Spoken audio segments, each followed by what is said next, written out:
Taste the Daily.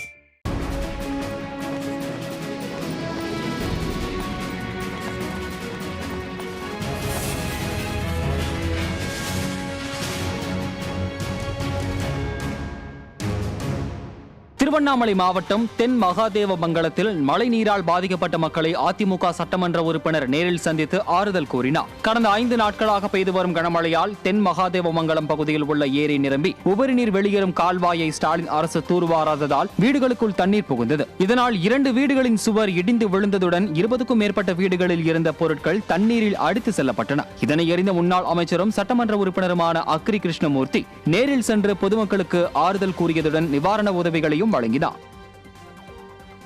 Cuddalore மாவட்டம் கத்தாழை கிராமத்தில் வீடு இடிந்து சேதமானதில் பாதிக்கப்பட்ட மூதாட்டியை அதிமுக எம்எல்ஏ அருண்மொழி தேவன் சந்தித்து ஆறுதல் கூறி நிவாரணம் வழங்கினார்.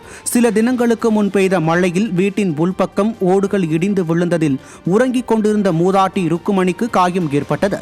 இதனை அறிந்த புவனகிரி அதிமுக எம்எல்ஏ அருண்மொழி தேவன் மூதாட்டிக்கு ஆறுதல் கூறி நிவாரணம் வழங்கியதோடு தேவையான உதவிகளை அளிப்பதாகவும் உறுதியளித்தார். இந்நிகழ்வில் கழக நிர்வாகிகள் பலர் உடன் இருந்தனர். கிருஷ்ணகிரி மாவட்டம் ஊத்தங்கரையில் அதிமுக எம்எல்ஏ TM தமிழ்ச்செல்வம் ஏற்பாட்டில் மாபெரும் வேலைவாய்ப்பு முகாம் நடைபெற்றது. ஊத்தங்கரை தொகுதிக்கு உட்பட்ட இளைஞர்கள் பயன்பெறும் வகையில் நடைபெற்ற இந்த முகாமில் நூற்றுக்கணக்கானோர் திரளாக கலந்து கொண்டனர். பணிக்கு தேர்வு செய்யப்பட்ட இளைஞர்களுக்கு அந்தந்த பணிகளுக்கான ஆணைகளை அதிமுக எம்எல்ஏ TM தமிழ்ச்செல்வம் நேரில் வழங்கினார்.